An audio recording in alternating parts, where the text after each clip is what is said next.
she's already kind of said the quiet part out loud.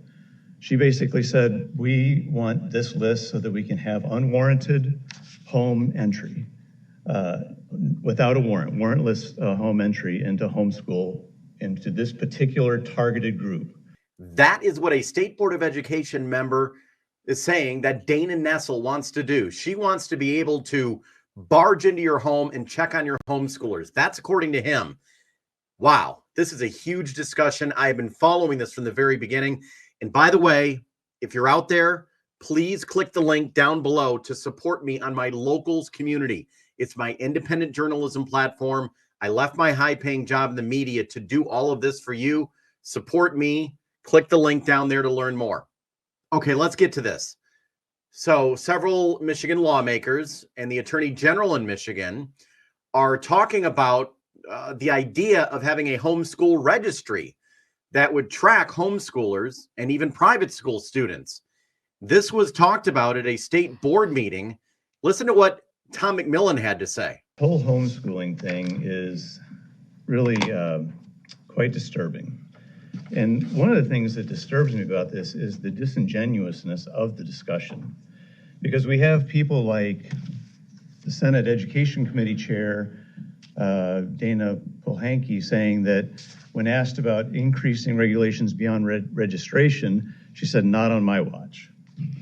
Well, we got Attorney General Nessel that says that she wants to do it because the foster care system didn't do their job, and apparently homeschool parents, there was some abuse going on at a homeschool home, or that actually it sounds like the foster care system, but certainly a mere registration, a list of people, is not going to have anything to do or will not help prevent what Attorney General Nessel is talking about. So she's already kind of said the quiet part out loud. She basically said, we want this list so that we can have unwarranted home entry without a warrant, warrantless home entry into homeschool, into this particular targeted group. And we want to be able to go in there, and you know, there's a lot of bad things happening all around the state potentially in some houses, but we have a legal system that says you have to have a warrant before you go in. However, because of this one instance, you know, some in the state want to be able to barge in and bust the door down, and I'm not being, you know, it's not hyperbolic. I mean, if they knock on the door and they say, no, I don't want you to come in, and there's all kind of reasons not to have them in. I hope I'm not the only one, but, you know, there's, to have the government come into your house, I don't know, there's a book called 3 Felonies a Day. Can't remember the guy's name that wrote it, but I mean, if the government wants to get you, they're gonna find something. And so there's just, without warrant, they shouldn't be coming into your house. And so I just think that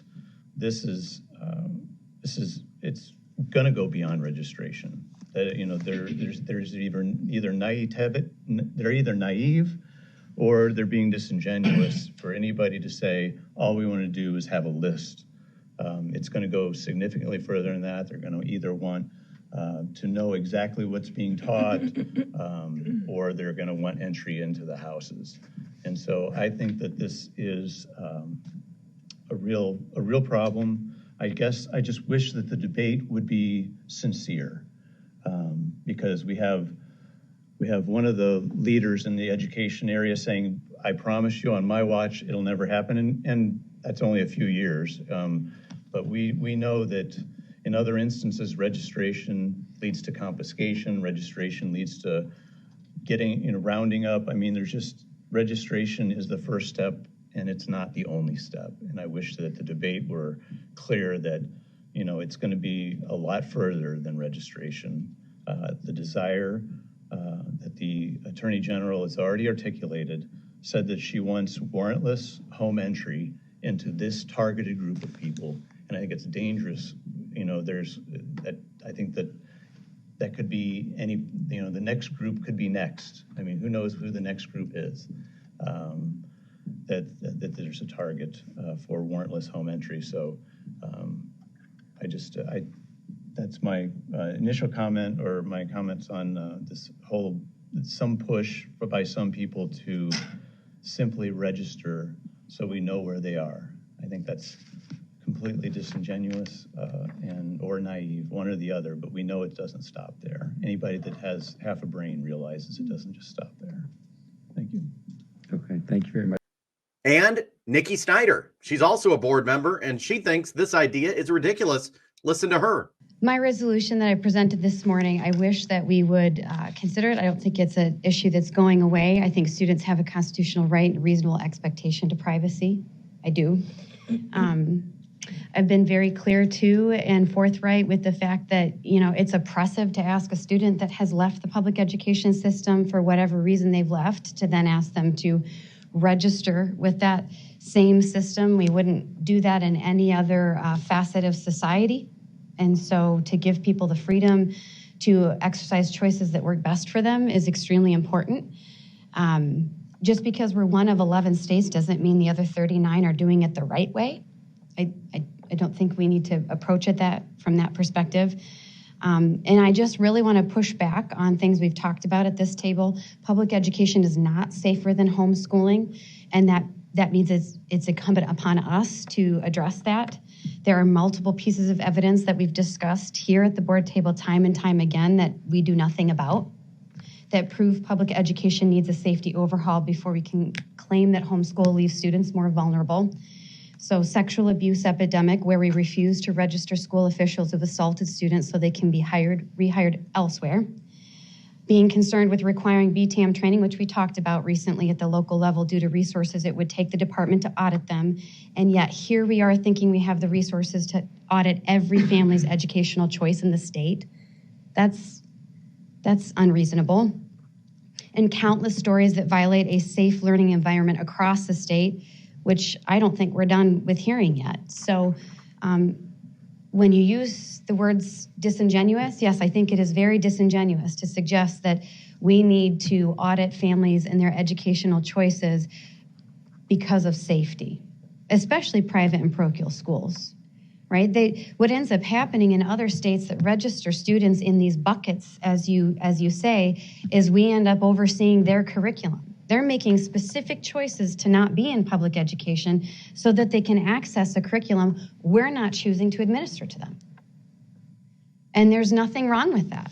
But you start to ask them to jump through hoops, and you're really interfering and discriminating against their right to exercise educational freedom. So, I don't think the topic is going away, and I certainly don't think that safety in public schools is something that we should shy away from.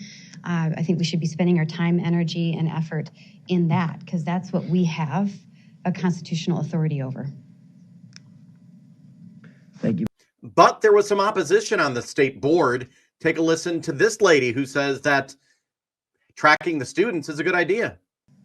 I just want to, because you mentioned the foster youth, I just want to say that this has been an issue in the community that has been talked about for a while, about being able to track them, because they're bouncing from schools to homes, and sometimes there's issues where they've run away because of things that have happened. They want to better track them. I don't know about the other end of it, but as far as with the foster youth, that is a real issue. Well, I want to know what you think about this. What do you think? Let me know in the comments, and make sure you're sharing this out with your friends, because the mainstream media is not touching on this at all. Maybe a little bit, but not like I am. And make sure you are following me. And if you believe in my independent journalism, sign up to my locals community, click the link down there, and join me. Talk to you later, everybody.